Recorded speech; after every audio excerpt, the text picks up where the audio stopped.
आपका prime time India में। मैं हूं शकील बागमारे। आइए देखते हैं प्राइम टाइम में आज क्या है खास। जो किसान की बात करेगा वही देश पर राज करेगा, देश के किसान। मैं मास्क नहीं पहनता, मध्य प्रदेश के गृह मंत्री। दिल्ली दंगे के आरोप में उमर खालिद को 22 अक्टूबर तक कानूनी हिरासत में भेजा गया। शाहीन बाग की दबंग दादी ने अमेरिका के टाइम मैगजीन में जगह हासिल की। देश में कोरोना के हालात और जानते हैं दुनिया भर में आज क्या हुआ था खास। आइए देखते हैं खबरें विस्तार से। जो किसान की बात करेगा वही देश पर राज करेगा, देश के किसान। केंद्र सरकार ने किसानों के लिए 3 कानून बनाकर इसे संसद में पास कर दिया। अब देश के कई किसान संगठनों ने इस बिल के विरोध में दिल्ली कूच करने की तैयारी कर रहे हैं। केंद्र सरकार और पीएम मोदी के बारे में किसान कह रहे हैं कि पीएम मोदी को हमने समर्थन देकर गुजरात से दिल्ली भेजा था। अगर किसानों को दिल्ली जाने नहीं दिया गया तो पीएम मोदी को भी दिल्ली से गुजरात वापस जाना पड़ेगा। जो किसान की बात करेगा वही देश पर राज करेगा, कह रहे हैं किसान संगठन के नेता। देखिए, में से हो दिल्ली में नरेंद्र मोदी को 14 में समर्थन करके गुजरात से हम लाए थे, और अब यह दिल्ली किसान नहीं जाएगा तो भारतीय किसान भानु का ऐलान है कि नरेंद्र मोदी को भी दिल्ली छोड़ के गुजरात जाना पड़ेगा।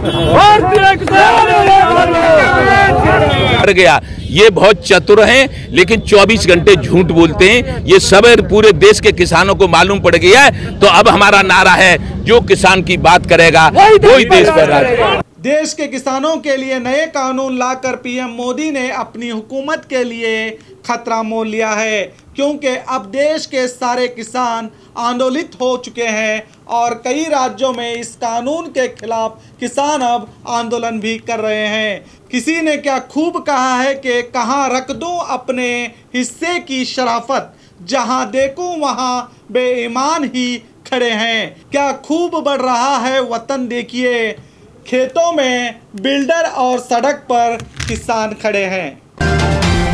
मैं मास्क नहीं पहनता, मध्य प्रदेश के गृह मंत्री। आज देश में कोरोना की वजह से 90,000 से ज़्यादा लोग मारे गए हैं। वहीं देश में 55 लाख लोग इस बीमारी से संक्रमित हैं। भारत देश दुनिया में अब कोरोना मामलों में दुनिया का दूसरा देश बन गया है, और कल ही रेलवे राज्य मंत्री सुरेश अंगड़ी का इस बीमारी के वजह से निधन हो चुका है।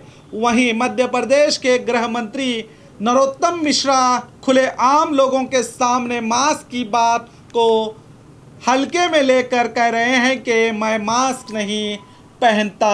देखिए, किसी कार्यक्रम में नहीं पहनता मैं, इसमें क्या होता है? क्यों विशेष कारण नहीं पहनता नहीं हूँ मैं। पीएम मोदी ने खुले शब्दों में यह कहा था कि इस बीमारी से लड़ने के लिए मास्क, सोशल डिस्टेंसिंग और सैनिटाइजर का इस्तेमाल करना चाहिए, मगर लगता है खुद इन्हीं के सरकार के मंत्री को ये बात समझ में नहीं आई। एक जिम्मेदार पद पर बैठकर लोगों के लिए एक मिसाल बनने के बजाय खुद कानून का उल्लंघन करेंगे तो ऐसे नेता समाज का क्या भला करेंगे, खुद तो संक्रमित हो जाएंगे और अपने समर्थकों को भी संक्रमित कर देंगे। दिल्ली दंगे के आरोप में उमर खालिद को अक्टूबर 22 तक कानूनी हिरासत में भेजा गया। आज दिल्ली की अदालत में जेएनयू के पूर्व विद्यार्थी उमर खालिद को दिल्ली दंगों को भड़काने के आरोप के संबंध में इन्हें 22 अक्टूबर तक हिरासत में भेज दिया है। 13 सितंबर को दिल्ली पुलिस द्वारा गिरफ्तार किए गए खालिद को 24 सितंबर तक पुलिस रिमांड में भेज दिया गया था। उन्हें आज वीडियो कॉन्फ्रेंसिंग के माध्यम से अदालत के सामने पेश किया गया है। पुलिस ने घोषणा की कि वो खालिद को किसी और केस में हिरासत में नहीं लेना चाहते।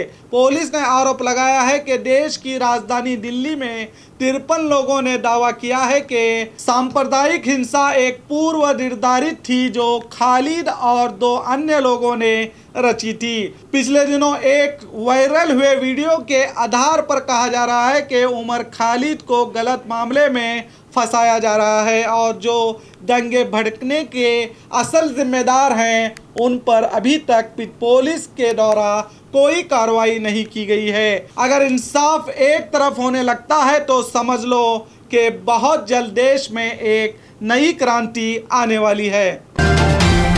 शाहीन बाग की दबंग दादी ने अमेरिका के टाइम मैगजीन में जगह हासिल की। अमेरिका के टाइम मैगजीन ने दुनिया के 100 प्रभावशाली लोगों की लिस्ट जारी की है। यह लिस्ट हर साल आती है। कई भारतीयों के नाम भी इसमें शामिल हैं, जिसमें पीएम मोदी समेत कई और हस्तियों के नाम शामिल हैं। मगर एक नाम ऐसा है जिसने सारे देश के लोगों को हैरत में डाल दिया है। आपने दिल्ली की शाहीन बाग की बुजुर्ग दादी बिल्किस बानो के दबंग अंदाज को तो देखा ही होगा, जिन्होंने नागरिकता कानून के खिलाफ दिल्ली आंदोलन का अहम चेहरा बनी थी। अब इनका नाम भी अमेरिका के टाइम मैगजीन ने दुनिया के 100 प्रभावशाली लोगों की लिस्ट में शामिल किया है। ज़रा इनके अंदाज और कौम के लिए इनका जज्बा जो नौजवानों को भी शर्मिंदा कर देगा, देखिए। झूठा है मोदी, झूठ बोले। 500 रुपए की बात करी, जब 500 रुपये का बैठा। अरे अब 7 दिन 1 महीना होगा, कौन नोट दे रहा हमें? हम जो बैठे हैं तो अपने बच्चों के साथ बैठे हैं, अपना हिंदुस्तान बचाने के साथ बैठे हैं। हम क्यों ना बैठे हैं? हमें खुशी लगा, हम ना आकर बैठ गए। तुम भी तो बैठ कर देखो। और हम तुम तो 500 कुछ 1 लाख रुपये दूंगी मोदी को, मैं 1 लाख रुपये दूंगी।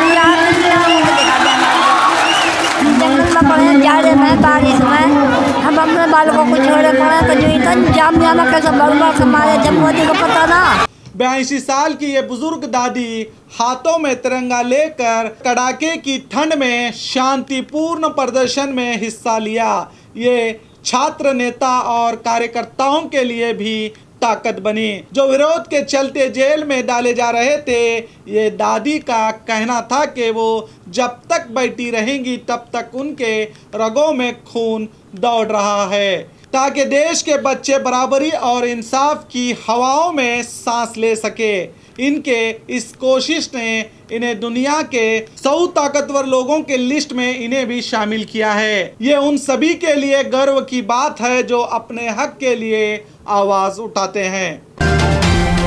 देश में कोरोना के हालात। पिछले 24 घंटे में देश में 83,000 से ज़्यादा मामले सामने आए हैं। अब देश में कोरोना मरीजों की कुल तादाद बढ़कर 57 लाख के पार हुई है। पिछले 24 घंटों में 1,129 लोगों की मौत होने से इस बीमारी से मरने वालों की कुल तादाद बढ़कर 91,000 हो चुकी है। देश में अब एक्टिव केस की तादाद बढ़कर 10 लाख के पार हो गई है। वहीं इस वबा से ठीक होने वालों की संख्या बढ़कर 46 लाख के पार पहुंच गई है। रिकवरी रेट बढ़कर 81.55% हुआ है, तो वहीं मौत का आंकड़ा घटकर 1.59% हुआ है।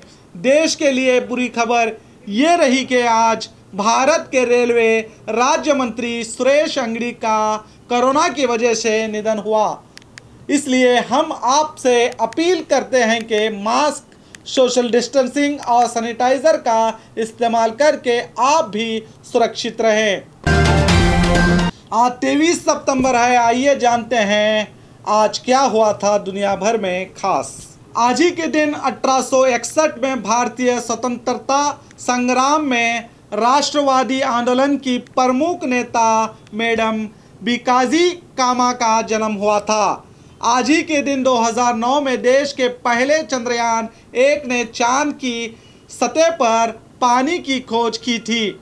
बाबा साहब अंबेडकर और महात्मा गांधी के बीच पुणे की येरवडा सेंट्रल जेल में दलितों के अधिकारों के लिए पूना पैक्ट पर हस्ताक्षर आज ही के दिन 1932 में हुए थे।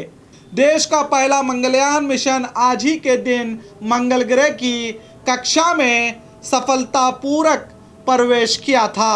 तो और खबरों के लिए देखते रहिए आपका अपना B news nation prime time India.